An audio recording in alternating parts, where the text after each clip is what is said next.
Morning madam. Good morning. Vinod, బయలుదేరదామా? Ravi sir, Bangari garu రావటం లేదా మేడం? వాళ్ళు వస్తారులే.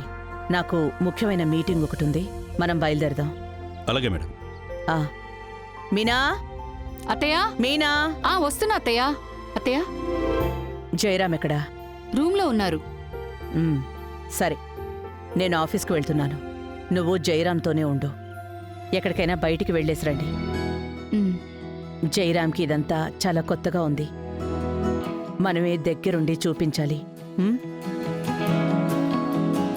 ప్రస్తుతం చంటి బిడ్డలాంటివాడు. నేను చూసుకుంటాను అత్తయ్య. సరే, జాగ్రత్తగా వెళ్ళండి. అలాగే అత్తయ్య. వినోద్, వెళ్దాం. Okay madam.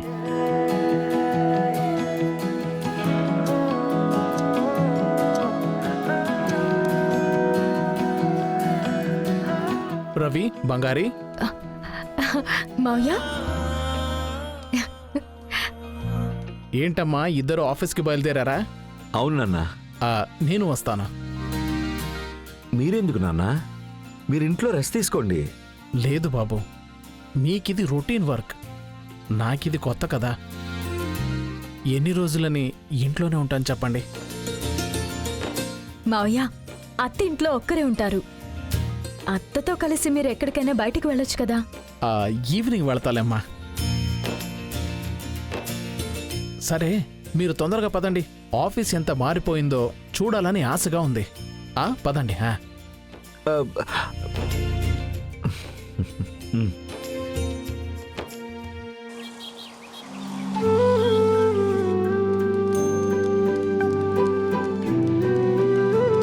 Good morning sir.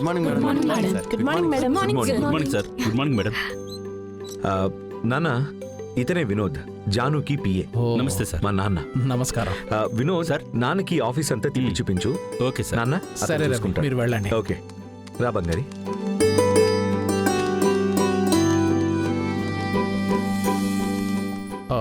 Mister Vinod, office మొత్తం ఇంతలా మారిపోయిందేంటి? అవును సార్. 20 ఏళ్లకు ముందు ఇంత పెద్ద బిల్డింగ్ లేదు, ఒక చిన్న ఆఫీస్ మాత్రమే ఉండేది. అంతా మారిపోయింది కదా. అవును, మన ఎక్స్పోర్ట్స్ అన్ని ఎన్ని కంట్రీస్కి చేస్తున్నాం? దగ్గర దగ్గర 50 కంట్రీస్కి పైగా చేస్తున్నాం సార్. ఓ, మొదట్లో ఒక 4-5 దేశాలకు చేసేవాళ్ళం. అప్పుడంతా లోకల్లోనే మొత్తం బిజినెస్ అంతా. అంతా మేడం గారు హార్డ్ వర్కే సార్. షూర్. రండి సార్, లోపలికి వెళ్ళి చూద్దాం. రండి.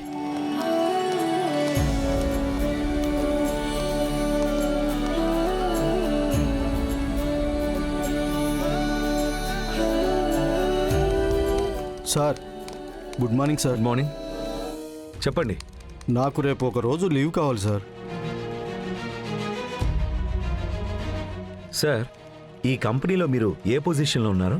మేనేజర్. ఇక్కడ మీరు ఎంత ముఖ్యమో తెలుసు కదా. అంటే సార్, ఇంట్లో ఎమర్జెన్సీ.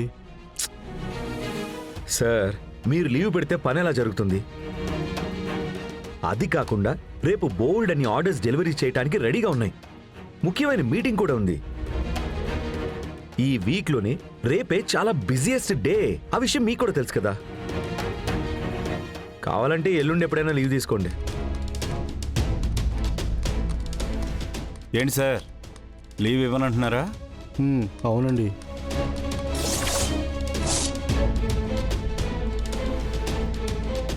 ఏయ్,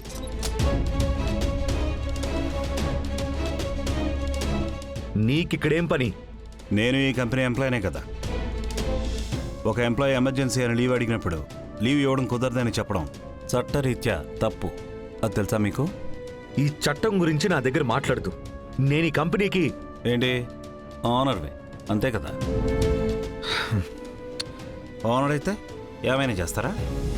మా హక్కుల్ని కాలు రాస్తారా? పని చేసినందుకే మీరు జీతం ఇస్తున్నారు, గుర్తుంచుకోండి. మా జీవితం మీకు రాసివ్వలేదు. ఇదిగో చూడు, రేపు చాలా ఇంపార్టెంట్ మీటింగ్స్ ఉన్నాయని చెప్తున్నాను. నువ్వు అనవసరంగా ఇక్కడికి వచ్చి ప్రాబ్లం చేస్తున్నావు. ముందు నువ్వు ఇక్కడి నుంచి బయట ఉన్నాడు. కుదరదు సార్, మీరు ఆయనకి లీవ్ ఇచ్చే తీరాలి. ఆయనకి లీవ్ ఇస్తే ఆయన పని ఎవరు చేస్తారు? నువ్వు చేస్తావా? అంత అర్జెంట్ ఉంటే మీరే చేసుకోవచ్చు కదా. మీకు మేనేజ్ చేయడం రాదా ఏంటి? ఏయ్, అప్పటి నుంచి చూస్తూనే ఉన్నాను, మొదటి నుంచి నాకు ఎదురు మాట్లాడుతున్నావు ఏంటి? నేను మొదటి నుంచి చూస్తూనే ఉన్నాను. మీరు ఎంప్లాయీస్కి అగేన్స్ట్గానే ఉన్నారు. You? ఏంటి ఏంటి ఇక్కడ సమస్య? మేడం, మేనేజర్ ఇంట్లో ఇబ్బంది ఉందని లీవ్ అడుగుతున్నారు. పని అయ్యాక తీసుకోండి అంటున్నారు సార్. రవి, న్యాయంగా నువ్వు అతనికి లీవ్ ఇచ్చుండాలి. లేదు జాను, రేపు డెలివరీ ఉంది. అది మన ప్రాబ్లం రవి. దానికి మనమే వేరే ఆప్షన్ చూడాలి.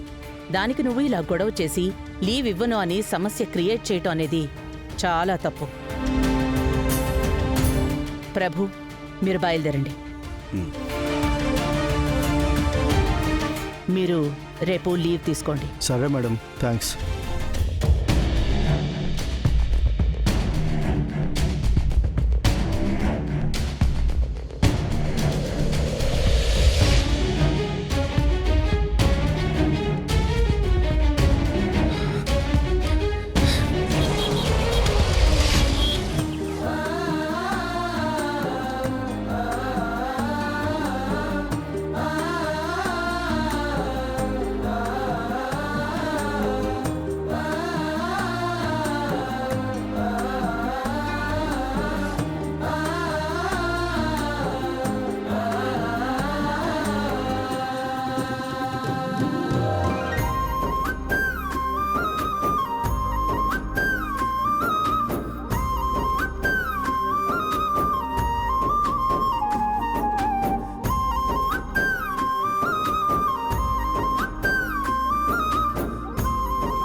వినోద్, మేడం. అరేంజ్మెంట్స్ లో ఎలాంటి మిస్టేక్ జరగకూడదు. అన్ని మీటింగ్స్ పక్కాగా ఆ టైంలో జరిగిపోవాలి. Okay madam. కరెక్ట్గా షెడ్యూల్ చేయండి. అలాగే మేడం. ఉమ్.